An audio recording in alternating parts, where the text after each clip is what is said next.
Mutiara Hikmah Official, menyingkap hikmah di balik sunnah.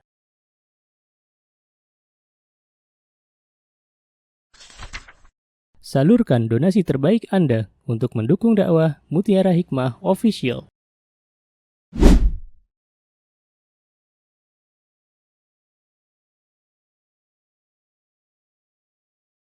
Mari kita ikut serta dalam pembebasan tanah wakaf untuk pembangunan Masjid Mutiara Hikmah. Bagi Anda yang ingin menyalurkan donasi, bisa melalui rekening Bank BSI di nomor rekening 2200220245 atas nama Masjid Mutiara Hikmah.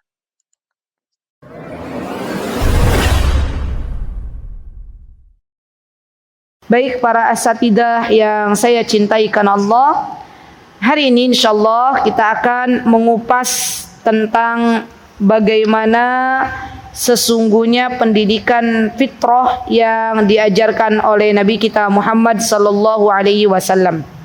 Ketahuilah wahai para pendidik bahwa sesungguhnya ini dulu yang harus kita samakan frekuensinya.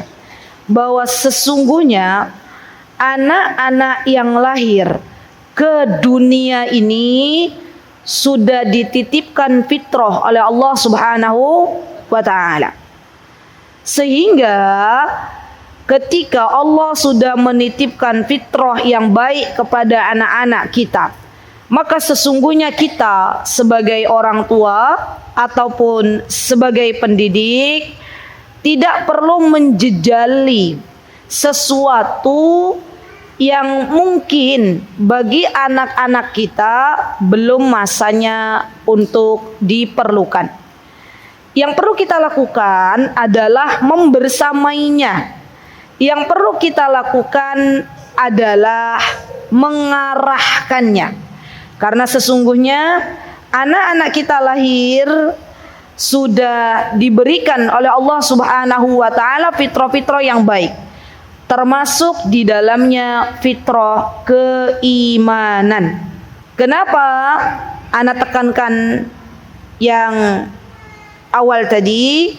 Karena banyak di antara kita para pendidik, baik itu orang tua maupun para guru yang masih percaya bahwa anak-anak kita yang lahir ke dunia ini seperti kertas putih. Ada yang pernah mendengar hal seperti itu para ustazah? Pernah ya? Kayaknya ada yang mengangguk-ngangguk ini pernah. Ya. Dari mana teori itu? Teori ini berasal dari orang-orang barat. Ya. Mereka mengatakan bahwa anak yang lahir ke dunia ini seperti kertas putih. Orang tuanya lah yang mencoret. Padahal sesungguhnya ya pemikiran tersebut bertentangan dengan apa yang disabdakan oleh Nabi kita Muhammad sallallahu alaihi wasallam. Rasulullah sallallahu alaihi wasallam bersabda, kullu mauludin yuladu 'alal fitrah. Setiap anak yang lahir ke dunia ini, ya, setiap bayi yang Allah Subhanahu wa taala lahirkan ke muka bumi ini, semuanya berada dalam fitrah, ya, dalam keadaan bersih, dalam keadaan suci, dalam keadaan sudah dititipkan fitrah-fitrah dari Allah Subhanahu wa taala. Maka kata Rasulullah SAW, fa abawahu yuhawidanihi au yunassirani au yumajjisanihi. Maka orang tuanya lah, termasuk orang tua di sini baik orang tua biologis yaitu orang tua kandungnya atau orang tua ideologis. Maksudnya adalah para guru yang ada di lembaga pendidikan.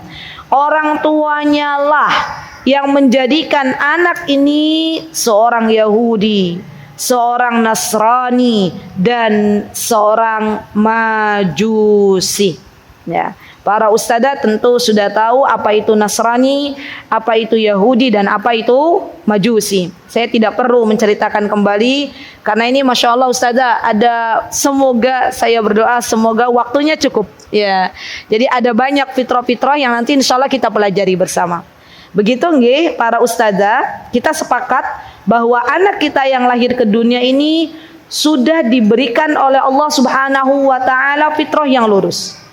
Jangan kita menjejali sesuatu yang kita pun masih belum tahu ilmunya. Ya, Masya Allah. Baik, maka kita sebagai guru, sebagai pendidik, kita meminta kepada Allah. Ini yang paling penting. Insya Allah nanti sore mudah-mudahan ya para guru yang ada di Tunas Ilmu belajar bahwa sejatinya dalam mendidik itu perlu kita meminta kepada Allah ya akhwat.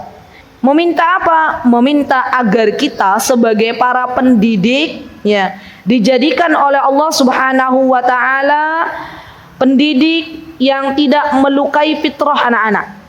Dibimbing oleh Allah Subhanahu wa taala, diarahkan oleh Allah Subhanahu wa taala untuk tetap menjaga fitrah yang Allah berikan kepada anak-anak. Ya. Di tempat kami Ustazah izin menyampaikan sedikit bahwa di antara tugas guru sebelum mereka bertemu dengan anak-anak itu kami sarankan untuk mengambil wudhu terlebih dahulu, dan kalau memang waktunya sudah masuk waktu salat duha, salat 2 rakaat. Ya, untuk apa? Minta sama Allah. Minta agar Allah bersihkan hatinya, minta agar Allah bimbing apa yang nanti disampaikan kepada murid-muridnya Allah jadikan sebagai jariah. Minta agar Allah Subhanahu wa taala mendidik anak-anak yang ada di kelasnya, melembutkan hati-hatinya, menjadikan mereka anak-anak yang lebih dekat dengan Allah Subhanahu wa taala. Dan itu persiapan yang harus disiapkan pertama kali oleh para guru. Dilema, masalahnya banyak di antara kita, jujur ya para ustazah ya, kalau mau mengajar yang disiapkan itu nopo ustazah? Bahan ajar, nggih mboten? Apalagi ustazah? Hanya bahan ajar saja. Sudah, bahan ajar saja. Kita rempong sendiri, subhanallah. Padahal ustazah, para ulama zaman dahulu, ya sekelas Imam Malik, Imam Syafi'i, Imam Ahmad, Imam Abu Hanifah, Sufyan Ats-Tsauri, mereka kalau mau mengajar, mereka kalau mau mengarahkan, mereka kalau mau mendidik ya murid-muridnya, mereka minta dulu sama Allah. Subhanallah. Ini yang kadang kita lupa dalam proses mendidik. Itu dulu ya. Jadi kan nanti kan para ustadzah yang ada di sini belum tentu ikut sore. Ya, makanya saya spill sedikit saja. Ya. Jadi penting bagi kita ustadzah untuk menyiapkan diri kita sebagai pendidik itu menyiapkan ruh. Bukan hanya jasad, kita sarapan dari rumah gitu ya, ibu-ibu ya, para ustadzah. Kan ustadzah itu Masya Allah loh. Semoga Allah masukkan kita semua ke dalam surganya. Sebelum mendidik anak-anak, ya Masya Allah dipersiapkan dulu apa yang mesti dipersiapkan di rumah, masakan, semuanya sudah siap, begitu ya, Masya Allah. Terkadang ada yang keluar dari rumah buru-buru karena waktunya mepet, ya. Sampai sekolah sudah beda lagi kegiatannya, subhanallah. Dan jangan sampai para ustazah, ya, kita tidak punya waktu untuk meluruskan niat kita. Maka ini penting. Yang namanya seorang ustazah mengolah hati itu penting. Nanti insya Allah kita akan bahas ya, insya Allah di sore hari nanti. Baik. Nah, sekarang kita masuk ke fitrah lagi. Apa itu fitrah? Fitrah itu apa ustazah? Fitrah itu adalah sebuah kondisi ya yang diberikan oleh Allah Subhanahu wa taala kepada seluruh manusia yang ada di muka bumi ini. Misalnya apa? Kecenderungan anak-anak yang lahir ke muka bumi ini untuk mengenal Allah. Ya, ketika Allah tanya para janin yang ada di dalam rahim ibunya, ya ketika Allah tanya, "Alastu bi rabbikum?" Bukankah aku adalah Rabbmu? Maka janin-janin yang ada di rahim para ibu mengatakan bala. Dalam bahasa Arab bala itu na'am, iya, wahai Rabbku, engkau adalah Rabb kami. Berarti anak-anak yang lahir ke dunia sejatinya semuanya mengakui bahwa Allah Subhanahu wa taala adalah Rabbnya. Itu diantara contohnya ustazah. Dan ini masuk dalam fitrah keimanan ya. Ustazah boleh buka surah Ar-Rum, monggo silakan, ayat 30. Surah Ar-Rum ayat 30. Ketika Allah Subhanahu wa taala berfirman, A'udzu billahi minasyaitonir rajim. Wa aqim wajhaka lid-dini hanifa.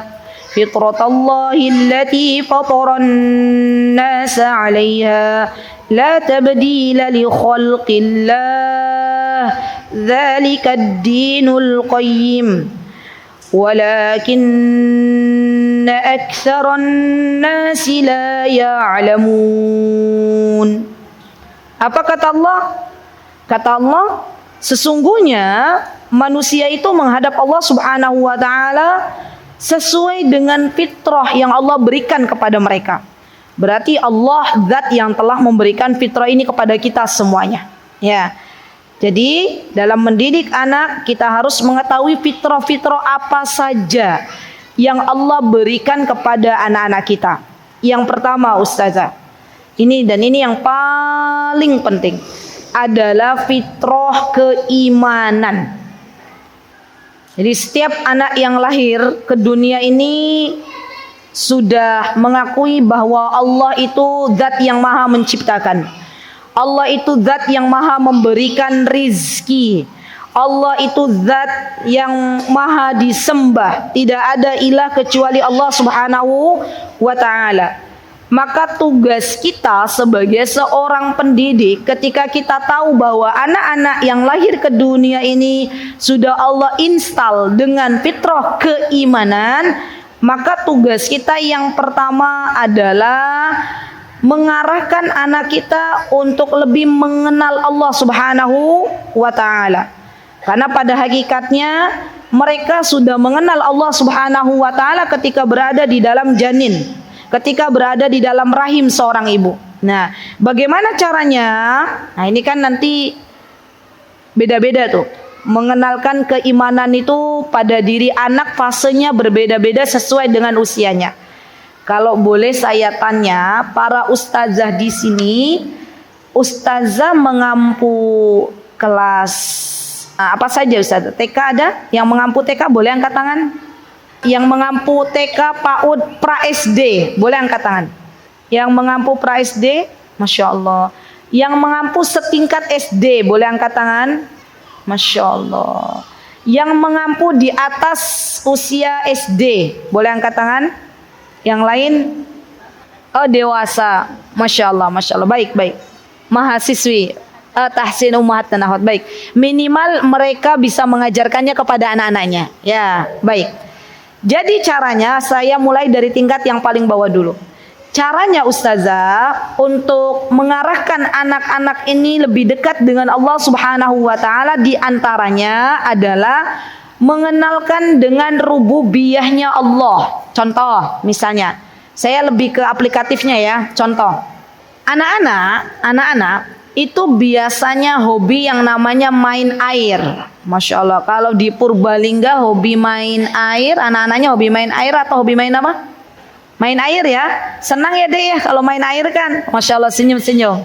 Ya, anak-anak itu fitrahnya suka main alam, suka main air. Ya, maka ketika para pendidik mengenalkan bahwa hujan yang menurunkan adalah Allah, ajak anak-anak merasakan air hujan itu sendiri seperti apa. Masalahnya lagi, banyak orang tua yang melarang anaknya untuk hujan-hujanan. Nggih mboten? Nggih. Padahal hujan itu rahmat dari Allah Subhanahu wa taala. Ya. Jadi kalau sesuai fitrahnya enggak apa-apa, anak-anak hujan-hujanan enggak apa-apa. Ya. Di tempat kami, ya kami ada Masya Allah Ustazah Ummu Usamah, ya Ustazah Mursyidah, saya baru tahu nama beliau, Hafizakumullah, ya Masya Allah. Masya Allah beliau sudah Masya Allah punya banyak murid, Masya Allah. Kami, ya saya di Yogyakarta hanya sedikit Ustazah, alhamdulillah. Ya, maka di tempat kami itu kalau ada hujan turun, anak-anak itu boleh memilih. Ya, dan kami sudah izin dulu ke orang tuanya. Ya, sebelumnya sudah izin. Nanti musim hujan dibawakan baju ganti ya, Ummah ya.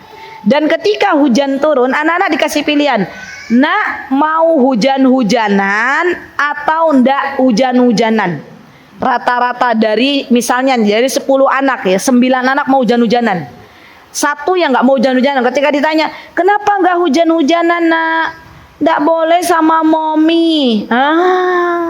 mominya yang sudah merusak fitrah anak, ya. Rata-rata begitu. Jadi memang kalau nggak ada istilahnya nggak ada pesan ya dari orang tuanya, mereka hujan-hujanan. Nanti setelah hujan-hujanan selesai, mandi, ganti baju, makan. Biiznillah, atas izin dari Allah, atas pertolongan dari Allah, anak-anak ini sehat. Ya. Terkadang ibu-ibu nun sewu nggih, para ustazah semuanya, anak-anak yang terbiasa hujan-hujanan tuh masya Allah, Allahumma barik, badannya lebih kuat. Ya. Daripada yang nggak pernah kena hujan. Di Purbalingga begitu nggak? Nggih katanya. Yang nggak biasa kena hujan, sedikit kena hujan langsung flu.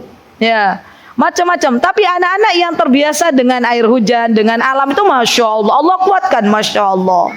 Ya, adiknya mulai nego, boleh hujan-hujanan ya Mi. Nah, itu cara mengenalkan, subhanallah. Nanti selesai hujan-hujanan, besoknya ustazah tanya. Ya, tanyanya begini, gimana kemarin perasaannya hujan-hujanan? Mesti anak-anak itu bilang senang, pengen hujan-hujanan lagi. Nah, mereka lagi senang tuh. Pas mereka lagi senang-senangnya, kita masukkan. Ya, apa yang kita arahkan, bukan kita masukkan, kita ingatkan, kita arahkan kembali bahwa yang menciptakan hujan itu Allah. Ya, gitu. Jadi, yang menurunkan hujan itu Allah. Ini kalau fase tingkatan anak-anak, ya. Kalau tingkatan SD, maka bisa ditambahkan dengan alur hujan. Belajar alur hujan itu seperti apa, ya, dari mana air hujan itu berasal, dari Allah, tapi nanti bagaimana siklusnya, itu mulai itu. Ya, semakin tinggi semakin tantangannya lebih besar untuk mengenal hujan itu sendiri. Itu baru apa ibu-ibu? Baru hujan. Ya. Yang kedua, di antara fitrah keimanan ini masih dalam rububiyahnya Allah. Ya. Bisa para ustadzah tanya. Biasanya kan kalau sebelum anak-anak masuk kelas, di sini ada sesi ini enggak ya, bertanya kepada anak-anak itu. Misalnya, bagaimana perasaan hari ini? Ayo cerita dulu sama ustadzah. Wonten apa mboten nggih? Ada enggak? Oh, enggak harian. Belum harian ya? Harian belum, ustadzah. Ini kita diskusi aja ya. Di PKBM. Apa itu PKBM? Oh, masya Allah. Baik, di kami ustazah ada sekitar waktu sebelum mereka itu menghafalkan Al-Quran, ada sesi sebentar aja, sesi ustazah bertanya. Ya, monggo silahkan, boleh ditiru. Yang baik ditiru, yang nggak baik jangan ditiru.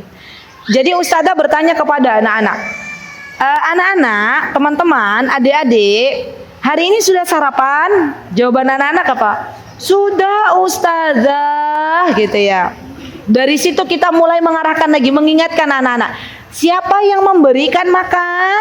Mereka langsung otomatis bilang apa? Allah. Nah, itu terus disonding setiap hari ustazah. Kami di tempat kami berangkat belajar menuntut ilmu dari hari Senin sampai hari Jumat, anak-anak. Senin, Selasa, Rabu, Kamis, Jumat. Sabtu, Ahad libur. Ya, Sabtu, Ahad kembali dengan orang tuanya belajar. Ya. Nah, setiap pagi anak-anak disonding. Yang memberikan makan siapa? Allah. Yang memberikan mata siapa? Allah. Diingatkan dengan kenikmatan-kenikmatan yang Allah berikan kepada mereka. Masya Allah, Masya Allah, Allahumma barik, Allahumma barik. Allah munculkan ustazah, Allah berikan kepada kami, ya, bahwa fitrah anak ini tumbuh dengan baik, ya, dengan kondisi pada suatu hari, masya Allah ya, ustazah yang ada di tempat kami yang menemani anak-anak full day, karena di tempat kami ada anak-anak itu yang pulang jam 12 siang, ada yang sampai jam 15.30, setengah 4, ya. Maka ada ustazah yang mengajar sampai sore, itu menemukan kejadian, ya, karena di tempat kami kalau setiap pekan itu ada semacam rapat para ustazah dan kita ceritakan kondisi kelas masing-masing. Jadi di kami itu rapat bukan karena ada masalah saja ustazah.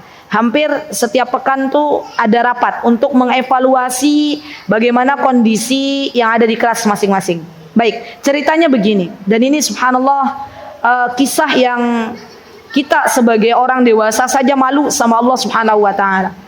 Jadi waktu itu ada di antara anak-anak kami, anak-anak yang bersekolah di tempat kami, di sekolah alam tahfiz unggulan, usianya 4 tahun waktu itu. Ya, dia makan dengan sayur asem. Jadi pas Masya Allah lauknya sayur asem. Ustadzah, kalau di Purbalingga sayur asem ada jagungnya kan ya, sama ya. Sayur asem Jogja ya sama. Kan di sayur asem ada jagungnya ustazah. Maka anak ini laki-laki ya bilang ke temennya, anggaplah namanya siapa, Ahmad. Ya Ahmad, ya Ahmad, kata anak ini. Ini jagung, sepotong jagung, ini jagung dari Allah katanya ya. Jagung tuh banyak vitaminnya loh. Kita harus habis makannya, nggak boleh nggak habis. Karena ini rizki dari Allah katanya. Kata ustazah yang mengampu, Ustazah tahu ndak? Saya ketika mendengar Mas Fulan tuh berkata bahwa ini jagung dari Allah, habiskan makannya. Itu saya melipir, kata ustazahnya. Kemana ustazah? Melipir ustazah, neteskan air mata terharu katanya gitu. Masya Allah. Lihat, Masya Allah. Allah tumbuhkan fitrah itu, tapi butuh proses ustazah. Ya tidak instan. Maka dari itu setiap hari kami sounding untuk mengingatkan anak-anak bahwa semua ini datangnya dari Allah, termasuk makanan yang Allah berikan kepada kita hari ini, gitu ya. Pernah suatu hari juga ada anak yang qadarullah belum Allah tumbuhkan giginya.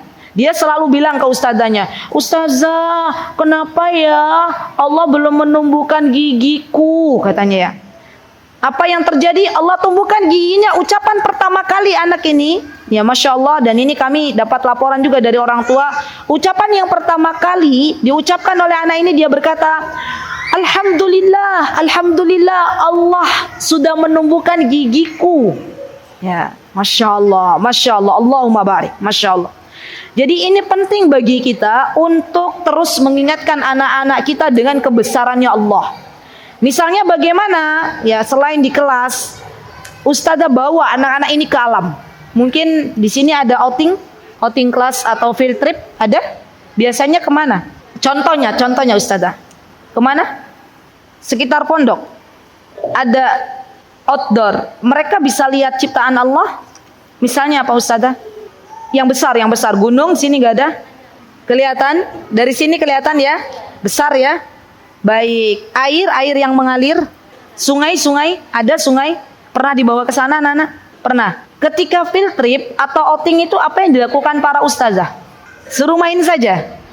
Openingnya apa ustazah? Sapa, salam. Baik, hanya mencicipi saja atau ada pesan di situ bahwa sayuran ini yang menciptakan Allah? Ada, alhamdulillah, alhamdulillah. Berarti di situ sudah ada usaha untuk mengarahkan anak-anak mengenal kebesarannya Allah. Ya, dan sebenarnya yang namanya outing itu ustazah, ya waktunya itu diseringkan. Jangan setahun 4 kali, ya Masya Allah. Kalau bisa ada waktu 1 bulan sekali atau 2 pekan sekali, itu bagus. Ya, agar anak-anak lebih mengenal Allah Subhanahu wa Ta'ala. Kenapa? Karena banyak ya para ustazah anak-anak yang ketika mereka di masa dininya belum mengenal Allah, belum kita arahkan untuk mencintai Allah, kita terlalu cepat untuk mengenalkan anak-anak kita dengan perkara-perkara yang sifatnya adalah hukum. Ya misalnya, anak-anak belum tumbuh rasa cintanya kepada Allah, sudah kita jejalkan sholat, sudah kita jejalkan manasik. Nah, kalau di Purbalingga ada nggak anak-anak TK?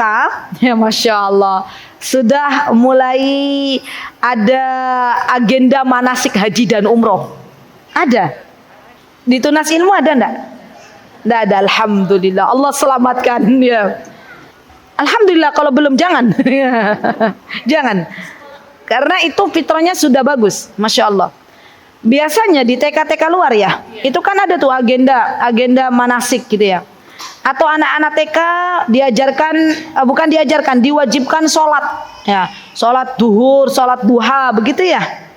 Para ustazah tahu, oh SD oke, SD sudah usia 7 tahun ya. Itu fitrahnya nanti fitrah untuk kurikulum salat memang. Nggih. Untuk anak-anak TK itu belum waktunya digegas untuk bukan dibiasakan, diwajibkan salat. Dalam artian diwajibkan tuh diseragamkan, ya. Semua harus salat. Yang enggak salat nanti dicatat. Berarti kan itu diwajibkan secara tidak langsung, ya. Kenapa? Karena fitrah anak-anak di bawah usia 5 tahun yang perlu kita kembangkan adalah fitrah mencintai. Ya, yang pertama kali tadi fitrah iman, mencintai Allah. Ini penting pakai banget. Kenapa cinta itu didahulukan sebelum yang lain? Begini, para ustadzah pernah nggak mendengar ada seorang ibu yang curhat?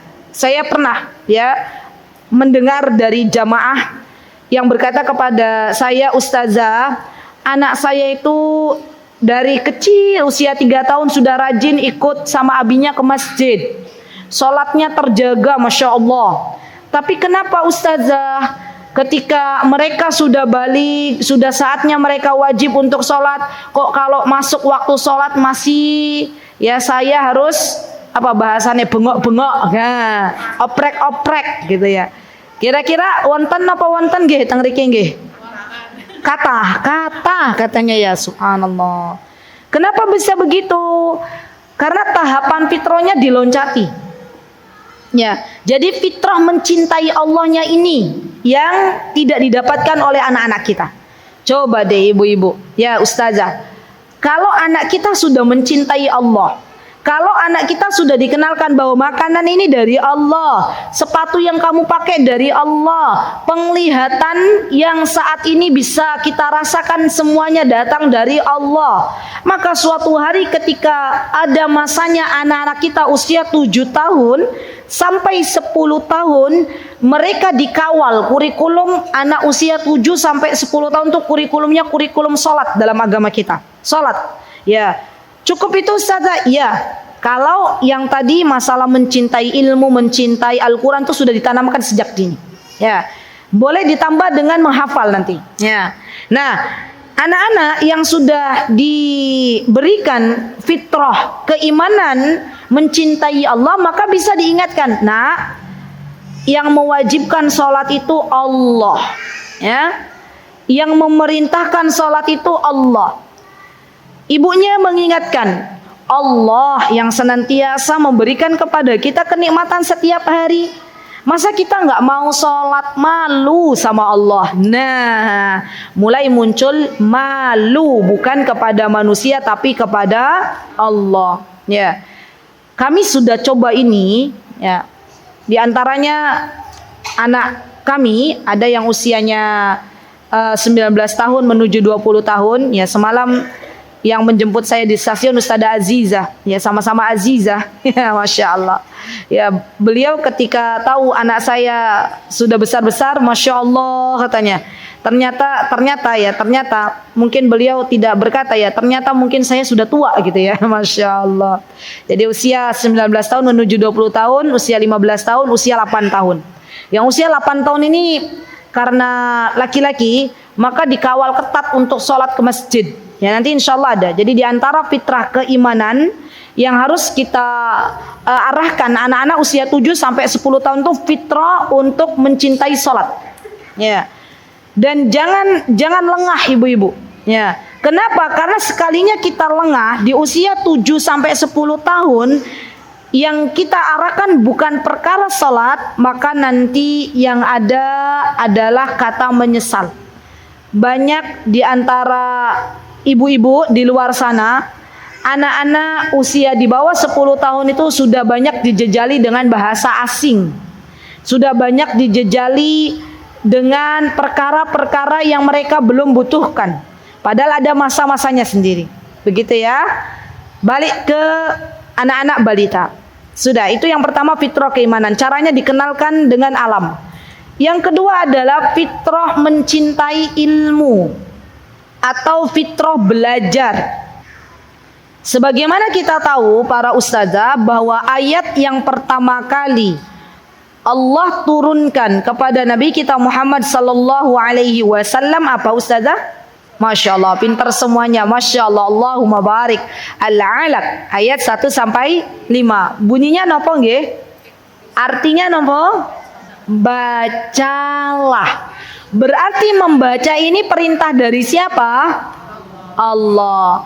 Pertanyaan untuk kita para pendidik.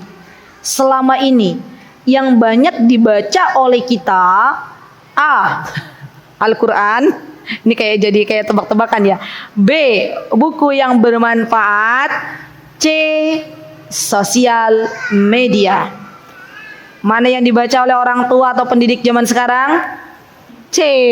Jujur. Masya Allah. Lihat. Padahal yang diperintahkan oleh Allah Subhanahu wa Ta'ala, Iqra, bacalah. Apa yang perlu dibaca? Sesuatu yang bermanfaat.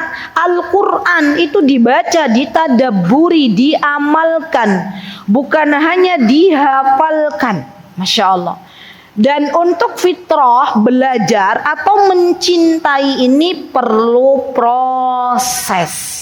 Bagaimana ya mengembangkan fitrah yang Allah berikan kepada anak-anak dalam proses mencintai ilmu? Yang pertama Ustazah, ini penting pakai banget ya. Jangan terlalu kita menggegas anak-anak sebelum usia SD, berarti usia balita, usia 3, 4, 5, ya 6. Jangan terlebih dahulu digegas untuk bisa baca tulis sebelum mereka mencintai ilmu. Karena banyak kondisi yang ada di lapangan, anak-anak yang sudah Allah mampukan bisa baca tulis, setelah bisa membaca dan menulis akhirnya tidak lagi mencintai buku. Ya. Jadi gimana Ustazah? Begini, ya. Langkah yang harus kita lakukan adalah para pendidik, lembaga pendidikan memfasilitasi anak-anak kita dengan buku yang beragam. Tentunya buku ini adalah buku-buku yang sudah kita seleksi sebelumnya. Bukan buku asal buku. Ya, dulu ketika kami masih mengajar di salah satu pondok pesantren di Yogyakarta, kami berjumpa dengan salah satu anak yang keranjingan baca buku, ya.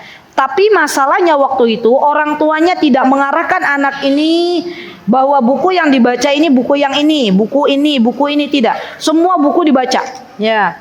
Yang ada informasi apapun masuk, ya, kepadanya, dan dia semakin bingung apa sebenarnya bacaan-bacaan ilmu yang Allah Subhanahu wa Ta'ala ridhoi. Jadi dari awal itu sudah diseleksi. Dan jadikan para ustazah perpustakaan ini menjadi tempat ternyaman bagi anak-anak kita. Jadi jangan sampai buku itu hanya jadi pajangan saja. Ya. Apa yang kira-kira anak-anak sukai? Misalnya, oh anak-anak itu suka buku yang, kalau anak-anak TK ya di tempat kami itu suka buku yang tebal ininya, sampulnya tebal, tidak mudah robek. Yang kedua, kita bikin peraturan bahwa di dalam buku itu tidak ada lagi makhluk hidup, misalnya ya. Kan banyak Masya Allah penerbit-penerbit zaman sekarang itu Masya Allah, terutama penerbit-penerbit buku sunnah untuk anak-anak itu Masya Allah sudah banyak sekali ya Masya Allah. Dan itu tinggal kita beli ya, kita taruh di perpustakaan anak-anak ya. Apa yang kita lakukan setelah kita memfasilitasi anak-anak kita dengan buku? Para pendidik bisa mengarahkan untuk membacakan buku tersebut setiap hari kepada anak-anak. Kan yang namanya mendidik itu memberikan teladan, nggih mboten? Para ustazah yang suka membaca otomatis tuh ketika ada buku langsung dibuka dibaca. Yes, otomatis, tidak dibuat-buat. Ya. Harapannya ketika para ustadzah ini sudah memiliki kebiasaan membaca, maka akan mudah untuk menjadi teladan yang baik bagi anak-anak. Ya. Banyak nih di sini para ustadzah yang bisa membacakan buku dengan nyaring, ada yang membacanya datar-datar saja. Ini kita bisa nih melihat, oh ini ustadzahnya Masya Allah nih udah terbiasa nih membacakan buku. Masya Allah ini ustadzahnya nih enak nih kalau membacakan buku ke anak-anak. Nah, kita pilih yang ustadzah-ustadzah yang bisa membacakan buku yang nyaring kepada anak-anak. Nah, Kenapa? Karena nanti ini menjadi agenda harian para ustazah. Ya, agenda harian di sekolah ada buku baru, ustazah mengenalkan anak-anak. Alhamdulillah, hari ini Allah kasih buku. Nih lihat nih bukunya nih, masya Allah bagus kan? Anak-anak disuruh pegang. Iya ustazah bagus. Kadang Anda juga membelikan buku yang model flip flop apa tuh namanya, bisa diraba, yang bisa dibuka-buka itu. Ya, itu membuat anak-anak jadi lebih senang dengan buku. Ya, jadi bukunya itu ustazah bukan buku yang warnanya hitam putih gitu ya. Kayak kita jadul zaman dulu kala itu. Ya, kan kalau buku-buku jadul kita kan apa? Buku-buku yang warnanya buku-buku fotokopian gitu ya. Nah itu anak-anak kurang tertarik ya. Kalau anak-anak lebih tertarik ke buku yang banyak warnanya. Ya. Nanti ustadzanya bacakan itu buku. Ya. Oke, sekarang ustadzah mau membacakan buku. Siapa yang mau mendengarkan ustadzah baca buku? Hampir semua anak mau mendengarkan. Ya, apalagi bukunya itu isinya kisah-kisah. Ada 3 hal yang tidak bisa ditolak oleh anak-anak ustazah, dan ini perlu kita ketahui. Yang pertama adalah kisah. Anak-anak itu nggak ada yang nolak dari kisah. Ya, maka dari itu Al-Quran kalau kita pelajari isinya, ya diantara isinya itu adalah kisahnya Nabi Yusuf, ya enggak? Kisahnya Ratu Balkis, kisahnya Nabi Sulaiman, kisahnya Nabi Ibrahim, kisahnya siapa lagi? Nabi Musa alaihissalam, kisahnya siapa lagi? Kisahnya para nabi. Ya. Dan yang paling lengkap kisahnya Nabi Yusuf alaihissalam. Kisahnya Nabi Yusuf itu ada dalam satu surat sendiri. Bahkan itu bisa dijadikan sebagai materi kajian ustazah. Jadi Anda sudah mencoba ya untuk belajar parenting itu dari kisah Nabi Yusuf, dibuka di salah satu masjid di Yogyakarta itu bersesi-sesi kajian. Ya masya Allah. Nah kisah-kisah ini dibawakan ya kepada anak-anak, maka anak-anak nggak ada yang nolak. Yang kedua yang tidak ditolak oleh anak-anak ustazah adalah bermain. Siapa di antara anak-anak kita ya yang ada di Tunas Ilmu ini menolak dari bermain? Ada nggak? Nggak ada. Bahkan mereka itu ya minta waktu lebih kalau untuk bermain. Nggih mboten? Nggih. Kenapa? Karena memang dunianya anak itu bermain ustazah. Bagi kita main itu sesuatu yang kayaknya nggak ada manfaatnya, tapi bagi anak bermain itu sesuatu yang banyak sekali manfaatnya. Terutama masalah motorik itu sejatinya ya sebenarnya kalau anak kita itu dilepas di alam, kita tidak lagi banyak memerlukan alat peraga. Kenapa kita sekarang banyak memerlukan alat peraga? Karena anak-anak banyak belajar di dalam kelas. Ingat tidak ustazah zaman dulu kala ya, saya enggak tahu kalau di Purbalingga ada enggak misalnya nih ada jagung ya kan di jagung itu ada rambutnya tuh. Pernah enggak ustazah zaman dulu belajar ya ngepang rambutnya jagung? Ada yang semasa dengan itu atau sudah enggak ada lagi masanya? Pernah? Dari daun-daunan mengenal. Itu saya contohkan yang tadi rambut jagung tuh dikepang-kepang itu sebenarnya lagi belajar fokus ya.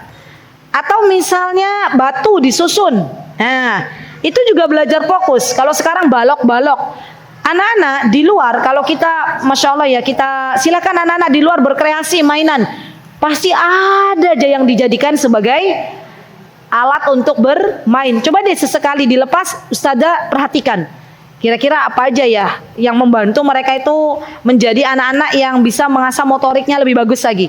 Banyak. Dulu ustazah ada pernah ingat nggak daun singkong?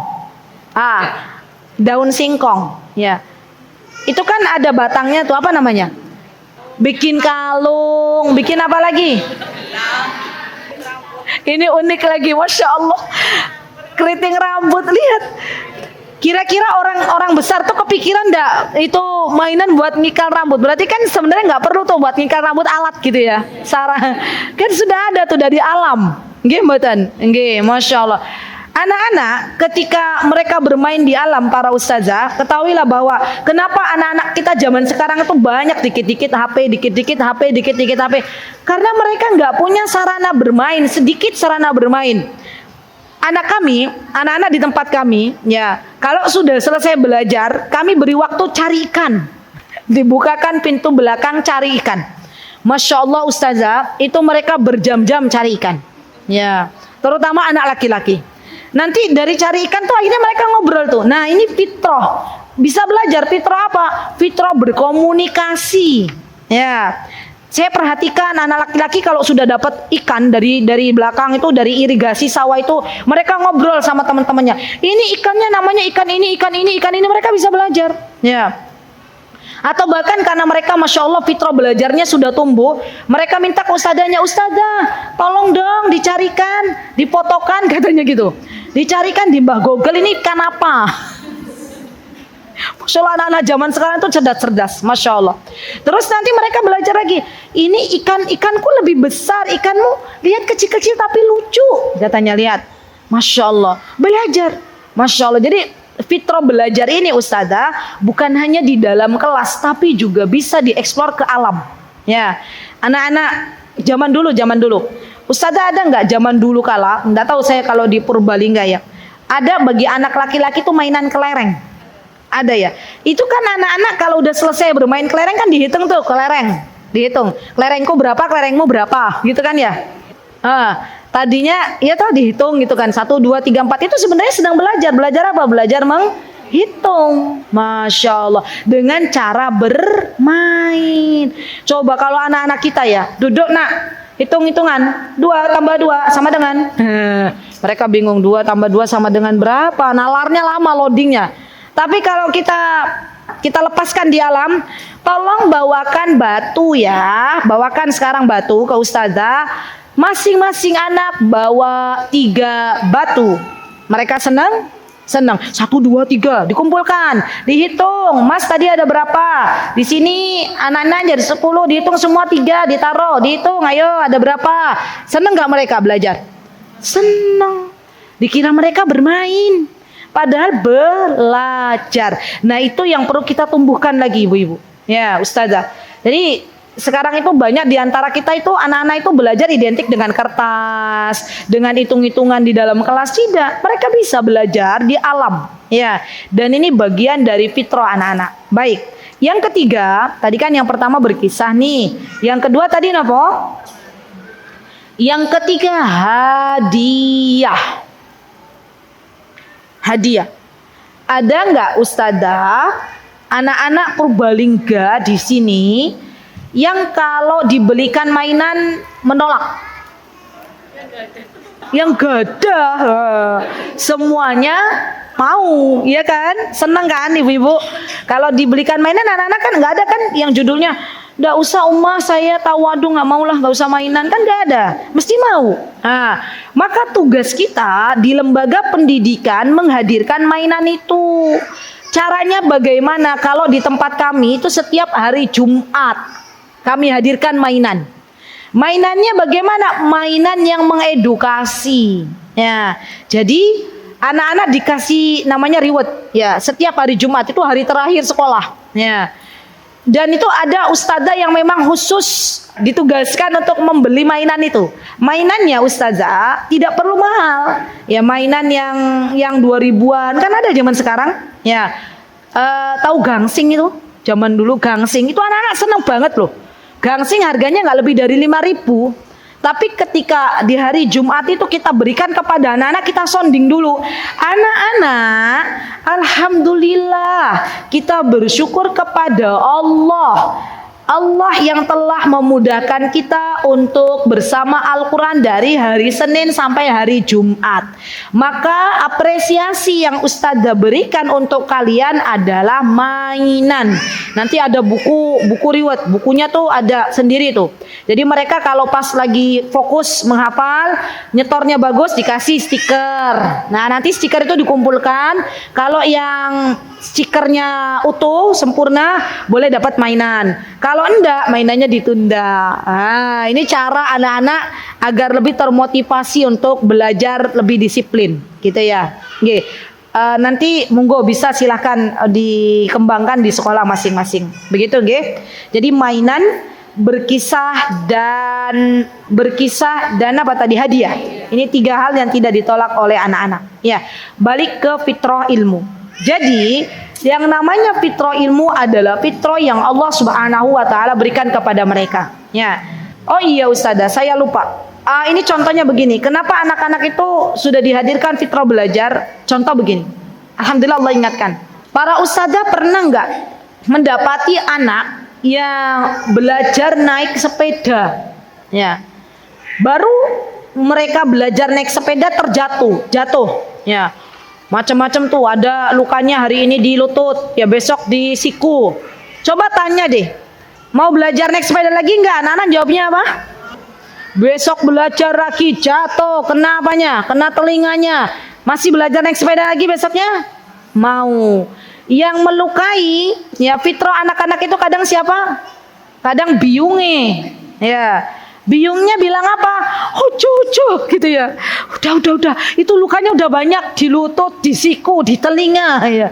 Akhirnya anak sudah nggak mau belajar. Padahal itu fitrah sudah Allah berikan. Masya Allah. Ya. Tadi di samping kita memberikan fasilitas buku, kemudian kita membacakan buku dengan suara nyaring. Juga yang terakhir ibu-ibu ustazah, kita bekerja sama dengan wali murid. Karena sesungguhnya yang namanya proses belajar itu adalah proses kerjasama antara guru dan wali murid. Besok yang ditanya oleh Allah Subhanahu wa taala di akhirat nanti itu bukan kita sebagai seorang guru, tapi orang tua anak-anak yang ditanya oleh Allah. Karena anak ini adalah amanah yang Allah berikan kepada orang tua, maka orang tua yang akan mempertanggungjawabkan apa yang sudah diberikan kepada anak-anaknya. Maka penting bagi kita bekerja sama dengan wali murid ini untuk menumbuhkan rasa cinta ilmu kepada anak-anak. Di antaranya apa? Kita himbau wali murid untuk hadir di majelis taklim. Kalau di Jogja kan banyak, Masya Allah ya. Mau hari apa saja nggih Ustazah nggih? Hari apa saja, jam berapa, maghrib ya wonten, ba'do asar ya wonten, ya ba'do isya ya wonten. Nah, kita anjurkan mereka ya bukan hanya sekedar menghadiri pertemuan wali murid di sekolah, tapi boleh silakan ya, boleh menghadiri majelis taklim. Satu keluarga, uminya, abinya, ayah, bundanya dan anak-anaknya dibawa, silakan. Itu untuk menumbuhkan dan menjaga fitrah belajar ini. Ya. Atau kalau anak-anak ini mau tidur, ya minta dibacakan buku, maka orang tua wajib hukumnya membacakan buku. Ya, agar fitrahnya terjaga. Ya. Sampai pernah ada cerita kasus, Masya Allah, Allahumma barik. Ada seorang anak di tempat kami itu ngelindur. Tahu ngelindur nggak, ibu-ibu? Mengigau, terbangun di malam hari. Apa yang dilakukan oleh anak ini? Ya, yang dilakukan oleh anak ini ketika mengigau otomatis ya, Masya Allah, biidnillahi ta'ala. Kalau cinta itu sudah ada dalam dirinya, Allah sudah tumbuhkan. Maka di antara mereka itu ada yang mengigau itu bilang, bacakan buku. Melek sebentar, dibacakan buku oleh orang tuanya, tidur lagi. Masya Allah, Allahumma barik. Masya Allah. Ya, jadi para ustazah, fitrah ini yang hendaknya kita jaga pada diri anak-anak. Jangan jadikan perpustakaan yang ada di sekolah hanya sekedar menumpuk buku tanpa disentuh oleh anak-anak kita. Jadikan perpustakaan yang ada di sekolah adalah tempat ternyaman bagi anak-anak kita.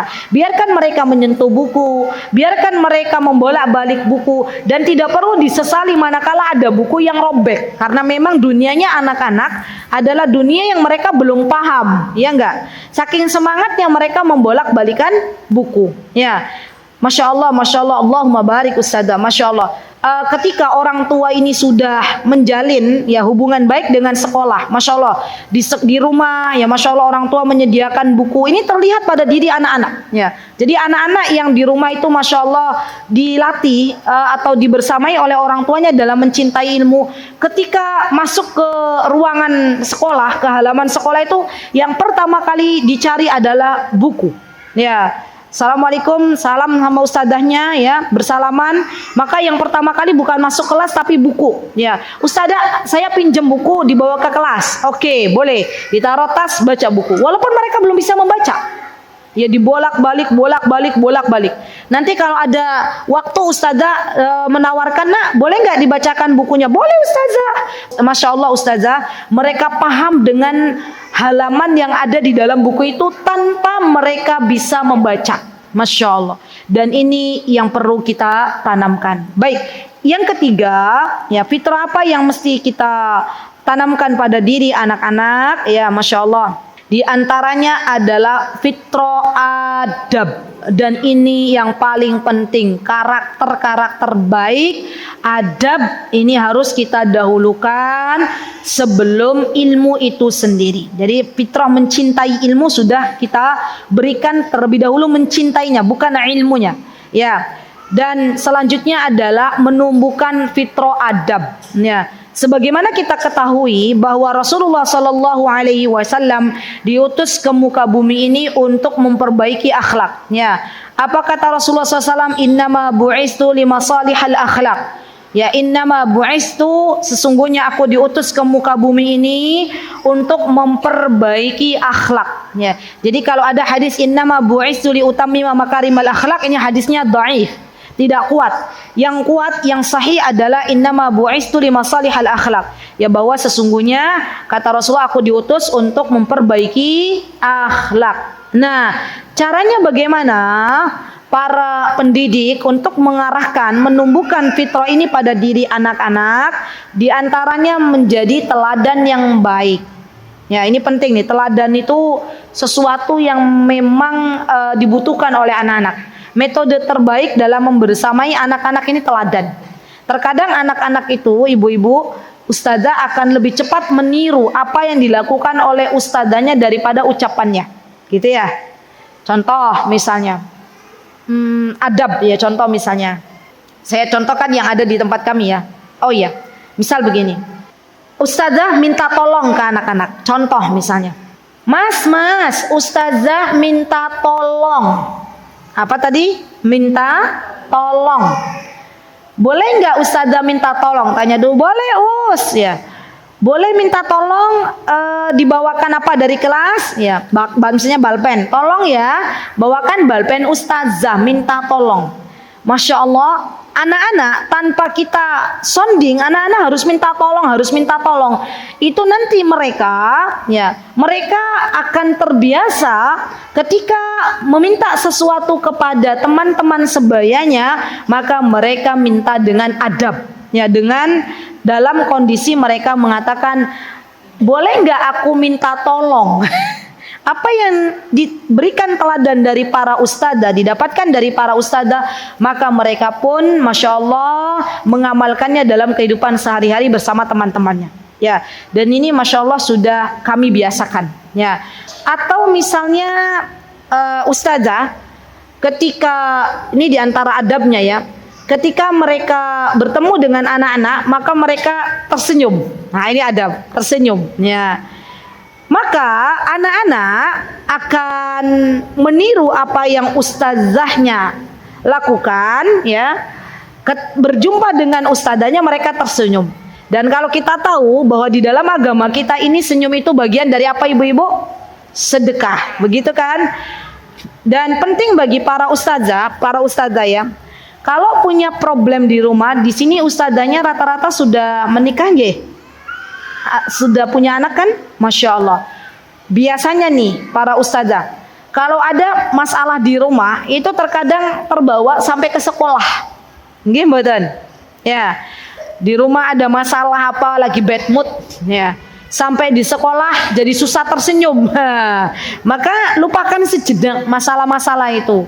Kenapa? Karena ustazah sedang berada di sebuah tempat di mana anak-anak kita membutuhkan senyuman kita, maka kita tersenyum, ya, menyapa anak-anak. Bagaimana kabarnya hari ini anak-anak? Ya, Masya Allah, Masya Allah, Masya Allah. Kalau itu disampaikan dari hati ustazah, maka akan sampai ke dalam hati anak-anak. Anak-anak itu ada rasa, Allah pautkan ya antara hati ustazah dengan hati anak-anak. Mereka akan mudah tersenyum, ya, mereka akan riang gembira menerima ustazahnya ya dengan seutuhnya. Masya Allah. Dan ini boleh dicoba. Jadi para ustazah yang ketika mengajar, ketika memberikan teladan diawali dari hati, bukan hanya dari lisan yang diucapkan, maka akan sampai pada diri anak-anak itu sampai ke hati. Ya, Masya Allah. Ya.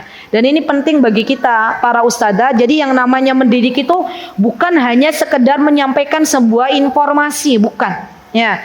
Misalnya sebuah informasi itu, misalnya nih di depan saya, Masya Allah, Allahumma barik, ya Masya Allah, ada buah semangka, ada melon. Nah, kita bukan hanya sekedar buah semangka ini adalah buah yang berbiji, yang begini warnanya begini-begini, enggak. Bukan hanya sekedar transfer informasi, bukan. Tapi benar-benar yang namanya mendidik itu proses dari hati disampaikan dengan penuh rasa cinta kepada anak-anak. Dan ini menjadi sebuah hal yang akan diterima oleh anak-anak dalam kondisi yang berbeda manakala kita sampaikan dari hati. Begitu nggih? Atau misalnya contoh lagi, masalah adab. Adab itu banyak. Ada adab kepada Allah, ada adab kepada Rasulullah, ada adab kepada sesama. Kalau masalah adab, maka kalau kita berbicara masalah adab kepada Allah, bisa kita masukkan ke dalam bab fitrah keimanan.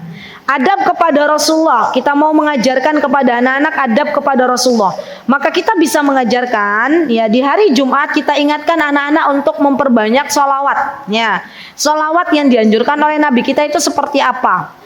Kita ingatkan anak-anak untuk mencintai Rasulullah Sallallahu Alaihi Wasallam. Kita bacakan buku-buku yang berkaitan dengan sirah-sirah Nabi kita Muhammad Sallallahu Alaihi Wasallam. Dan ini bagian dari adab. Ya. Atau misalnya kita ajarkan anak-anak kita adab dengan tetangga. Ya. Boleh para ustazah membawa anak-anak ini ke tetangga terdekat sekolah kita. Ajarkan bahwa adab berbuat baik kepada tetangga itu bagian dari agama kita. Bukankah Nabi kita Muhammad sallallahu alaihi wasallam beliau bersabda, "Man kana yu'minu billahi wal yaumil akhir falyukrim jarahu." Barang siapa yang beriman kepada Allah dan hari akhir, maka hendaklah memuliakan tetangganya. Begitu ya. Jadi perlu kita ajarkan adab-adab untuk anak-anak, bagaimana berinteraksi dengan tetangga, bagaimana berinteraksi dengan orang yang lebih besar usianya, bagaimana berinteraksi dengan adik-adik yang di bawah usianya. Ya, ini juga bagian dari adab. Termasuk ini yang paling penting, adab kepada orang tua. Nah, kita ingatkan. Jadi nanti kalau ayah bunda memerintahkan sesuatu kepada adik-adik, umi abi memerintahkan sesuatu kepada adik-adik, langsung kalau memanggil, iya bun, mendekat. Nah, ini adab juga. Ya, jadi diingatkan bahwa adab itu adalah sesuatu yang penting. Ya, tidak boleh ya kita dalam belajar bicara dengan sesuatu yang kotor tuh tidak boleh. Atau kita bicaranya yang baik ya, karena ini bagian dari adab bermajlis. Nah, kita ajarkan juga. Biasanya kami ada sebelum belajar itu ada yel-yelan. Apa tuh bahasa yel-yelan? Jika kalau ustadzah berbicara didengarkan, itu setiap hari anak-anak dapat. Ya, berarti masuk pada diri anak-anak kalau ada yang berbicara didengarkan, dan ini juga masuk dalam bagian adab. Ya, Masya Allah. Ini sesuatu yang hal-hal yang seperti ini nih, ustadzah perlu kita lakukan setiap hari. Tidak hanya kadang-kadang saja, tapi setiap hari. Kenapa? Agar adab itu tumbuh. Banyak anak-anak zaman sekarang yang mohon maaf ya belum tahu adab terhadap orang yang lebih besar, belum tahu adab kepada orang yang berbicara, belum tahu adab kepada para guru. Maka diantara tugas kita adalah membersamai anak-anak kita dengan adab yang baik. Kenapa adab didahulukan daripada ilmu? Karena ibunda Imam Malik bin Anas rahimahullahu ta'ala, ketika beliau memerintahkan Malik bin Anas untuk belajar, maka ibunda Malik bin Anas mengatakan kepada Malik, "Wahai Malik, pergilah kepada Robi'ah." Robi'ah ini gurunya Imam Malik. Belajarlah adab sebelum engkau belajar ilmu darinya. Jadi adab ini lebih didahulukan daripada ilmu itu sendiri. Ya, baik.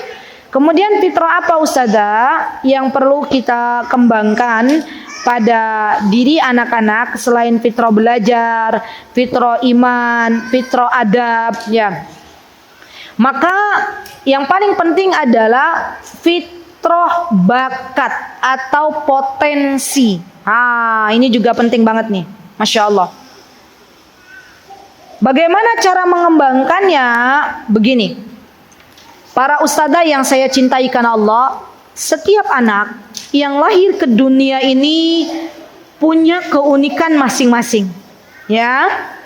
Anak kembar sekalipun dari satu ayah, satu ibu, ya, kembar nih, ketika lahir ke dunia waktunya sedikit berbeda saja, hitungan menit misalnya.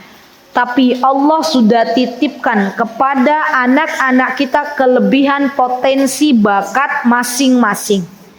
Jangan pernah kita samakan satu anak dengan anak yang lainnya. Jangan pernah kita bandingkan anak pertama kita dengan anak kedua kita dengan anak ketiga kita. Jangan. Kenapa? Karena setiap anak itu telah Allah berikan potensi kelebihan fitrah yang berbeda-beda. Ya, ada nggak di antara kita nih, yang terkadang berkata kepada adiknya, itu loh, kayak kakak itu loh, kakakmu itu masya Allah, bisa ini, bisa itu, bisa ini, bisa itu. Ya, kira-kira ada nggak yang kita nggak sadar berkata begitu kepada anak-anak ibu-ibu? Ada. Atau kita bisa kadang di kelas ya, misalnya ada masya Allah, walaupun tuh niatnya untuk memberikan semangat bagi yang lain.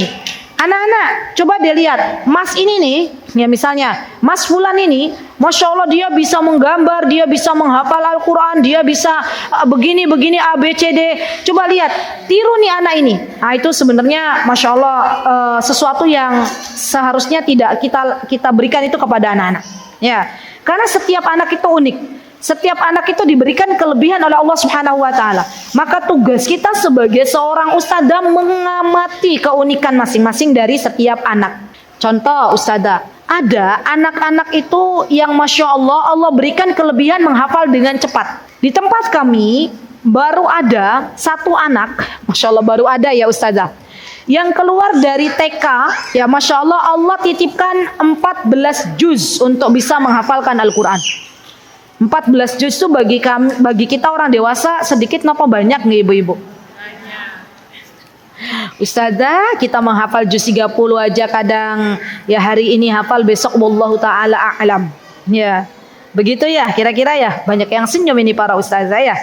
Masya Allah, Allahumma barik. Siapa yang menolong anak ini untuk menghafal 14 juz? Allah. Ya, dan tentunya ini juga kerjasama dengan orang tuanya. Masya Allah, Allahumma barik. Ada anak yang modelnya begitu. Kita katakan alhamdulillah Allah berikan kelebihan cepat menghafal. Ada anak yang masya Allah, Allahumma barik, masya Allah hafalannya slow. Tahu slow? Menghafal satu surat hari ini, besok diulang lagi. Ya. Besoknya diulang lagi sampai hari ketiga baru mungkin. Ada nggak yang modelnya begitu anak-anak? Ada. Disyukuri dulu, dicari potensi kelebihan apa yang lain yang Allah berikan. Ya, oh ternyata anak yang model slow atau ibu-ibu, ustazah, saya nggak mengatakan lambat. Lambat ya, slow tuh lambat ya. Yo pelan ya, saking khusyuknya mereka pelan dalam menghafal. Itu biasanya ya kalau di tempat kami itu ustazah, biasanya empatinya tinggi. Masya Allah, coba deh diperhatikan. Anak-anak yang slow, ada nggak yang model begitu? Empatinya tinggi tuh, begitu ya ustazah ya. Ya, ada temennya jatuh, ya, dibantu, yuk bangun yuk, gitu ya. Dibawakan, dilaporkan ke ustaznya, ustazah, temanku itu jatuh ustazah, gitu ya. Terus dibawakan minum, botolnya, diambilkan air. Ada tuh yang model-model begitu. Masya Allah, empatinya tinggi. Cinta kawan, apa tuh namanya? Setia kawan. Nah, anak-anak model begini nih ustazah, besok cocoknya pekerjaan bagi mereka itu relawan. Ya. Kok bisa ustazah? Iya, karena Allah titipkan itu pada anak-anak. Ya. Inisiatifnya tinggi, membantu orangnya tinggi, peduli, ya itu relawan. Ya. Ada juga yang tadi yang hafalan Qurannya banyak ini besok cocoknya apa? Jadi seorang pengajar Al-Quran. Ya, Masya Allah. Nah, ini kan fitrah, kelebihan yang Allah berikan. Atau misalnya ada anak-anak yang hobinya bicara terus. Ya. Di kelas, ustadzah tanya, liburan kemarin ngapain aja? Kalau di tempat kami biasanya anak-anak kalau pas habis liburan suruh maju ke depan satu-satu. Suruh maju ke depan satu-satu. Kita sedang mengajarkan public speaking, fitrah berkomunikasi. Ya, coba sampaikan, ayo. Nah dulu awal-awal kami belum memberikan waktu. Anak-anak yang hobinya berbicara itu bisa menghabiskan waktu banyak gitu. Terus saja berbicara, cerita sama teman-temannya. Kemarin aku diajak sama umiku sama bundaku ke pantai. Di Jogja kan banyak pantai. Diajak ke rumah nenek di sana melihat panjang kali lebar. Ya. Kita tahu oh ini ada model anak yang begitu nih. Ya. Oke Ustazah, sekarang kita kasih waktu. Setiap anak dapat waktu 15 menit untuk bercerita di depan. Ya. Nah, gimana tuh yang model anak-anak yang hobi bicara? Ya. Nggak apa-apa, kita berikan kelebihan itu, kita berikan waktu ruang, tapi ketika tidak lagi bersama teman-temannya, ya. Nanti ketika dia lagi menunggu orang tuanya, ada yang mau diceritakan nggak sama ustadzah? Mereka pasti senang ya, berantusias, matanya berbinar-binar, karena memang hobinya berbicara. Nih orang-orang, anak-anak yang model begini nih, besok ya cocoknya jadi apa ustadzah? Cocoknya jadi dai kata ustadzah Mursyidah. Jadi dai yang hobinya mengajak orang pada kebaikan. Masya Allah. Ada nggak kelebihan yang Allah berikan? Ada. Maka coba deh para ustadzah mengamati. Ya setiap anak tuh dikasih kelebihan apa? Nanti ketika lagi rapotan itu diantara laporan yang bisa kita berikan kepada orang tua tuh bukan hanya sekedar nilai. Ya kan biasanya kalau rapotan kan ada konsultasi ya antara ustadzah dan orang tua. Itu kan biasanya kita itu lebih ke alhamdulillah hasil rapot gitu ya biasanya ya, yang didapatkan oleh adik fulan satu semester ini begini, masya Allah dapat nilai sekian, hafalan Qurannya begini begitu ya ustazah ya. Begitu nggak sih kalau di Purbalingga? Ya, coba ditambahkan. Ditambahkannya apa ustazah? Ditambahkan begini. Alhamdulillah atas pertolongan Allah. Ya, ini semuanya berasal dari Allah. Ya putrai panjenengan, putrine panjenengan dikasih kelebihan sama Allah. Apa kelebihannya? Kelebihannya A, B, C. A, dominannya ini. Subhanallah, ada di antara wali murid di tempat kami itu yang berkaca-kaca. Ya, jadi di tempat kami itu wali muridnya nggak semuanya sudah kenal sunnah ustazah. Ada anak yang orang tuanya bekerja, dua-duanya bekerja, sampai nggak ada waktu untuk mengamati anaknya. Anaknya laki-laki. Menurut ibunya nih anaknya masya Allah luar biasa aktif. Tapi setelah diamati oleh ustazah, masya Allah fitrah bakatnya banyak ini. Kelebihan yang Allah berikan tuh banyak. Maka ketika ustazah menyampaikan, bun, ya. Masya Allah nih Mas Fulan putra panjenengan nih punya kelebihan ini, tapi yang lebih dominan ini. Beliau meneteskan air mata. Kata beliau, oh ternyata anakku punya kelebihan itu toh. Lihat orang tuanya aja nggak kenal sama kelebihan anaknya. Saking apa? Saking sibuknya bekerja. Ya maka kita para pendidik membantu orang tua untuk lebih mengenal kelebihan yang Allah berikan pada diri anak-anak. Dan ibu-ibu, ustazah semuanya, dalam mendidik anak itu yang perlu kita lakukan adalah kembangkan kelebihan yang Allah berikan, bukan sesuatu yang memang belum Allah berikan. Ya, masalahnya pendidikan di tempat kita ini rata-rata adalah pendidikan yang menyamakan anak-anak untuk menyukai sesuatu dengan cara yang sama. Ya, anak-anak yang gak hobi berhitung dipaksa untuk bisa berhitung. Anak-anak yang tidak hobi dalam bahasa diminta untuk belajar bahasa. Padahal setiap anak itu unik, setiap anak itu diberikan kelebihan masing-masing oleh Allah. Maka idealnya anak-anak kita punya kurikulum mandiri. Tapi kan repot ya ustazah ya kalau di lembaga harus menyediakan kurikulum sendiri. Setiap anak punya kurikulum. Ya, itu nanti tidak cukup waktunya. Saya mau tanya, satu kelas di sini berapa anak ya? Kalau di Purbalingga di Tunas Ilmu ini. Berapa Ustazah? 30? TK oke, 30. 30 anak.